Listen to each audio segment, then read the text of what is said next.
এবার একবার আমাদের রাজ্যের আবহাওয়ার খবরে নজর রাখা যাক। তার কারণ আমাদের রাজ্যে আবহাওয়ার যে খামখেয়ালিপনা বা বলা যেতে পারে বর্ষাকালের আবহাওয়ার এই খামখেয়ালিপনাকে হাওয়া অফিস নাম দিয়েছে ব্রেক মনসুন। এই ব্রেক মনসুন কি? উত্তরে কখনো ভারী বৃষ্টি হচ্ছে, কখনো দক্ষিণে ভারী বৃষ্টি হচ্ছে, আবার কখনো টানা বৃষ্টি হচ্ছে, নাগাড়ে বৃষ্টি হচ্ছে। ব্রেক মনসুন চলছে বাংলায়, বলা হচ্ছে হাওয়া অফিস থেকে। তো এই ব্রেক মনসুন কি? আমার সঙ্গে সান্নিক রয়েছেন সরাসরি। প্রথমে একটু জেনে নিতে চাইব, এটা আবহাওয়া সংক্রান্ত খবরের একটা নতুন টার্ম বা একরকম অজানা টার্ম বলা যায়, ব্রেক মনসুন। আসলে কি এই ব্রেক মনসুন, যার জন্য কখনো দেখছি উত্তরে বৃষ্টি হচ্ছে, দক্ষিণ খটখটে, দক্ষিণে ভারী বৃষ্টি হচ্ছে, উত্তরে সেভাবে বৃষ্টি নেই?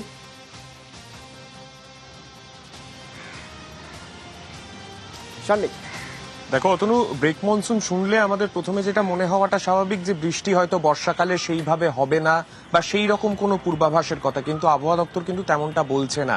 আবহাওয়া দপ্তর যেটা বলছে, ভারতবর্ষের ওপর বর্ষাকালে যে মৌসুমী অক্ষরেখা বিস্তৃত থাকে, সেই মৌসুমী অক্ষরেখা তার স্বাভাবিক পজিশনের থেকে উত্তর বা দক্ষিণ দিকে যখন কিছুটা বিস্তৃত হয় তখনই কিন্তু, বা বলা ভালো তার পজিশন থেকে সরে গিয়ে বিস্তৃত হয়, তখনই কিন্তু এই ব্রেক মনসুনের এই টার্ম তখনই কিন্তু এক্ষেত্রে প্রযোজ্য হয়। অর্থাৎ সেক্ষেত্রেই বর্ষা বিরতি বা ব্রেক মনসুন সেই সময় দেখা যায়। এর প্রভাবে কি বৃষ্টি হয়? না, বৃষ্টি হবে, তবে এই বৃষ্টির প্যাটার্ন কিন্তু বর্ষার বৃষ্টি বলে আমরা যেটা বুঝি তার থেকে বেশ কিছুটা আলাদা। বর্ষার সময় যেমন একটানা বৃষ্টি চলতে থাকে বা বলা ভালো ঝিরঝির করে সারাদিন বৃষ্টি হচ্ছে, সেই রকম ছবিটা কিন্তু সেইভাবে চোখে পড়বে না। দক্ষিণবঙ্গের জেলাগুলোর কথাই যদি বলি, আগামী কয়েকদিনের পূর্বাভাসের মধ্যে যেমনটা হাওয়া অফিস জানাচ্ছে, হালকা থেকে মাঝারি বৃষ্টি এবং বেশিরভাগ জেলাতে বিক্ষিপ্তভাবে ভারী বৃষ্টির সম্ভাবনা কিন্তু রয়েছে, তেমনটা তারা জানাচ্ছে। এই রকম ভাবেই বৃষ্টিপাতের ক্ষেত্রে বেশ কিছুটা বৃষ্টির খামখেয়ালি ভাব কিন্তু আগামী এক সপ্তাহে নজরে পড়বে। ঠিক তার পাশাপাশি উত্তরবঙ্গের জেলাগুলোর কথা যদি বলি, ব্রেক মনসুনের ক্ষেত্রে ভারতীয় উপমহাদেশের ক্ষেত্রে যে জিনিসটা চোখে পড়ে, হিমালয়ের পাদদেশ বরাবর যে রাজ্যগুলো রয়েছে বা যে অঞ্চলগুলো রয়েছে, সেই অঞ্চলে ভারী থেকে অতি ভারী বৃষ্টিপাতের পূর্বাভাস থাকে। আগামী এক সপ্তাহে তেমনটাই কিন্তু পূর্বাভাস রয়েছে। তার মূল কারণ যেটা, মূলত এক্ষেত্রে যে মৌসুমী অক্ষরেখা তা উত্তর দিকে কিছুটা সরে যাওয়ার কারণে হিমালয়ের পাদদেশের অঞ্চল, সেই অঞ্চলে কিন্তু এখন প্রচুর বৃষ্টিপাতের পরিমাণ এই সময় বাড়বে। কিন্তু দক্ষিণবঙ্গ বা এই সমস্ত দিকে যেখানে সাধারণ বৃষ্টিপাত হওয়ার কথা, যেহেতু এখন পুরোপুরি ভরা বর্ষা যাকে বলে, শ্রাবণ মাস চলছে, তার মধ্যেও কিন্তু সেই রকম পুরোপুরি বৃষ্টি এখন চোখে পড়বে না। তবে এই বৃষ্টি এখন যখন বৃষ্টি হবে তখন সঙ্গে ঝোড়ো হাওয়া এবং তার সঙ্গে বজ্রবিদ্যুৎ সহ হঠাৎ হঠাৎ ভারী বৃষ্টি, অর্থাৎ এই ধরনের খামখেয়ালি বৃষ্টিপাত কিন্তু আগামী এক সপ্তাহের মধ্যে অন্তত নজরে পড়বে। এখনো পর্যন্ত যেটা বলা হচ্ছে, এই ব্রেক মনসুনের সাইকেল প্রায় 30 থেকে 60 দিন পর্যন্ত বিস্তৃত থাকে। তাই এক্ষেত্রে এইটা কিন্তু এই অগস্ট মাসের ফার্স্ট হাফ জুড়ে এইরকমই আবহাওয়া থাকবে, তেমনটাই হাওয়া অফিস জানাচ্ছে। ধন্যবাদ সান্নিক। আমাদের এই মনসুনে একটা কথা প্রচলিত আছে, সেটাকে আমরা বলি ইন্ট্রা সিজনাল ভ্যারিয়েশন। মৌসুমীর অক্ষরেখার একটা নর্মাল পজিশন আছে। এই মৌসুমী অক্ষরেখা কখনো কখনো তার নর্মাল পজিশন থেকে দক্ষিণে অবস্থান করে, কখনো কখনো নর্থেও অবস্থান করে।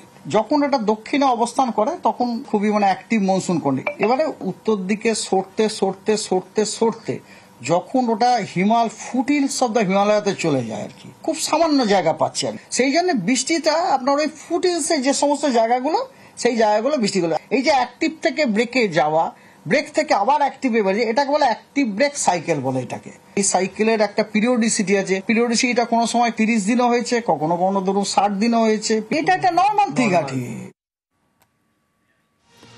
এর একবার কেন্দ্রীয় প্রকল্পের টাকা বন্ধ, এবার জাতীয় স্বাস্থ্য মিশনের টাকা বন্ধ করে দিল কেন্দ্র। কিন্তু কেন? সোমরাজ রয়েছে আমার সঙ্গে ফোনে। সোমরাজ, কেন এই প্রকল্পের টাকা বন্ধ করলো কেন্দ্র, তা এখনো পর্যন্ত রাজ্যের কাছে উত্তর এসে পৌঁছায়নি। কেন্দ্রীয় স্বাস্থ্য মন্ত্রককে চিঠি লিখেছে রাজ্য। তার কারণ, চলতি আর্থিক বর্ষের প্রথম 3 মাসের টাকা কেন্দ্রের তরফে দিয়ে বলে চিঠি দিয়েছিল কেন্দ্রীয় স্বাস্থ্য মন্ত্রক রাজ্যের স্বাস্থ্য মন্ত্রককে। শুধু তাই নয়, যে চিঠি দেওয়া হয়েছিল সেখানে বলা হয়েছিল প্রায় 300 কোটি টাকা দেওয়া হবে। কেন টাকা দেওয়ার জন্য কেন্দ্র রাজি হয়েছিল, তার কারণ রাজ্যকে যে শর্তগুলি দেওয়া হয়েছিল এই প্রকল্পে টাকা দেওয়ার জন্য, তার প্রত্যেকটি শর্তই রাজ্য মানবে বলে চিঠি দিয়ে জানিয়েছিল কেন্দ্রীয় স্বাস্থ্য মন্ত্রক। এবং তারপরেই গত আর্থিক বর্ষের শেষ 3 মাসের টাকা এই প্রকল্পে পেয়েছিল রাজ্য কেন্দ্রীয় স্বাস্থ্য মন্ত্রক থেকে, কিন্তু তারপর চলতি আর্থিক বর্ষের টাকা নিয়ে যখন রাজ্যের তরফে চিঠি দেওয়া হলো, সেই চিঠির উত্তর এখনো পর্যন্ত এলো না, যেখানে কেন্দ্রের তরফে জানানো হয়েছিল যে চলতি আর্থিক বর্ষের প্রথম 3 মাসের প্রায় 300 কোটি টাকা দেবে এই প্রকল্পে কেন্দ্র রাজ্যকে। মূলত এই জাতীয় স্বাস্থ্য মিশন এই কর্মসূচির অধীনে একাধিক পরিকাঠামোগত কাজ সহ আশাকর্মীদের টাকা দেওয়া, গর্ভবতী মায়েদের জন্য অ্যাম্বুলেন্স কেনা সহ একাধিক কাজ রাজ্যকে করতে হয়। প্রতি আর্থিক বর্ষে এই কর্মসূচির জন্য প্রায় 2000 কোটি টাকা খরচ হয়, যেখানে কেন্দ্র দেয় 60% টাকা, রাজ্য দেয় 40% টাকা। কেন্দ্রের তরফে এই অর্থ না আসায় এবার রাজ্যকে ঋণ নিতে হবে। ইতিমধ্যেই তার প্রক্রিয়াও শুরু করেছে রাজ্যের স্বাস্থ্য দপ্তর বলেই নবান্ন সূত্রে খবর। ধন্যবাদ।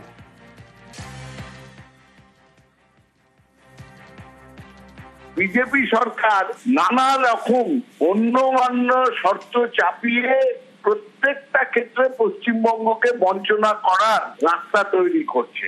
আর এই স্বাস্থ্য ক্ষেত্রে সেই সব অতিরিক্ত শর্ত মানা সত্ত্বেও তারা টাকা দিচ্ছে না বা দেবে না। এটা হচ্ছে গাজোয়ারি।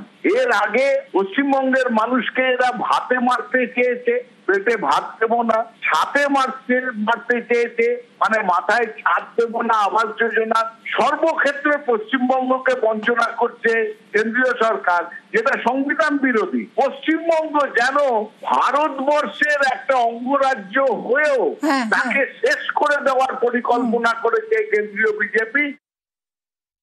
তৃণমূল কংগ্রেস স্বাস্থ্যই সম্পদ, এই জিনিসটা বুঝে গেছে। পশ্চিমবঙ্গবাসীর স্বাস্থ্য পশ্চিমবঙ্গবাসীর সম্পদ নয়। স্বাস্থ্য ক্ষেত্রে পশ্চিমবঙ্গবাসীর জন্য কেন্দ্রীয় বরাদ্দের টাকা 9-6 করে তৃণমূলের নেতা নেত্রীদের সম্পদ বাড়ানো, এটাই ওদের লক্ষ্য। কে বলেছে ওরা সবকিছু দিয়ে দিয়েছে? ওরা দাবি করছে, নিশ্চয়ই কিছু দেয়নি, তাই জন্য কেন্দ্রীয় সরকার টাকা দিচ্ছে না। এরকম হতে পারে নাকি? যে কেন্দ্রীয় সরকার বারবার করে বিভিন্ন ক্ষেত্রে টাকা দেওয়ার চেষ্টা করেছেন, চাষিদের টাকা দেওয়ার চেষ্টা করেছে, তৃণমূল কংগ্রেস বলেছে না দিতে দেবো না, আগে নবান্নে টাকা পাঠাও, আমরা ঠিক করবো কে চাষি। তৃণমূল কংগ্রেস আমাদের যেসব স্বাস্থ্য বীমা আছে কেন্দ্রীয় সরকারের, সেগুলোকে আজকে এতদিন রেখেছিল, করতে দেয়নি। বিভিন্ন ক্ষেত্রে কেন্দ্রীয় সরকারের সমস্ত যোজনাকে ওরা আজকে রেখেছে, মানুষের কাছে পৌঁছতে দিচ্ছে না। এর উত্তর আগে ওরা দিক। অটো চালিয়ে যাদের মাস চলে তাদের প্রত্যেকটা দিন প্রত্যেকটা টিপ কতটা গুরুত্বপূর্ণ, কতটা দামি ভাবতে পারছেন? সেক্ষেত্রে দুর্গাপুরে 3 দিন ধরে অটো চালকরা অটো বসিয়ে রেখেছেন, বাস বসিয়ে রাখা হয়েছে। কেন না, টোটোর দৌরাত্ম্য। সেই টোটোর দৌরাত্ম্য বন্ধ করতে হবে। প্রশাসন যদি উদ্যোগ না নেয় তাহলে বাসও চলবে না, অটোও চলবে না। এই নিয়ে 3 দিন অটোও বন্ধ, বাসও বন্ধ। এবার যাত্রীদের ভোগান্তির অবস্থাটা একবার ভাবুন, যাত্রীরা কি পরিমাণ ভোগান্তিতে পড়েছেন। 3 দিন ধরে তারা না পাচ্ছেন বাস, না পাচ্ছেন অটো।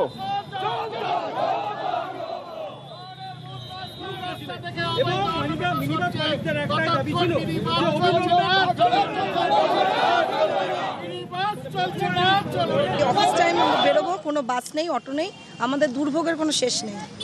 ওই তো পার্সোনালি কোনো কিছু ক্যাব বুক করে, অটো রিজার্ভ করে, ওরকমভাবে বাইরের অটো রিজার্ভ করে দুর্গাপুর থেকে আমরা বেরোবো, মানে খুবই প্রবলেমের মধ্যে আছি সবাই। প্রচুর সমস্যা হচ্ছে, এত দূর যাওয়ার রাস্তা, এবারে সবাই আরো উল্টো পুল্টো ভাড়া বলবে, বেশি বেশি করে বলবে, বাড়িয়ে বাড়িয়ে। এই সমস্যা কেন পড়তে হয়েছে? বন্ধের জন্য। বাস বন্ধ, বাস বন্ধ, অটো বন্ধ, অটো চলছে না। না, টোটোর জন্য। বাস তো বন্ধ আছে, যাবো বিধাননগর, এখন বাস পাওয়া যাচ্ছে না, এখন টোটো রিজার্ভ করে যেতে হবে। বেশি ভাড়া দিয়ে 20 টাকা ভাড়াটা, এটা 160 টাকা 200 টাকা চাইছে। সমস্যায় পড়তে হচ্ছে। সমস্যায় যেতে তো হবে, পয়সাটা বেরোচ্ছে বাস বন্ধের জন্য। অবশ্যই।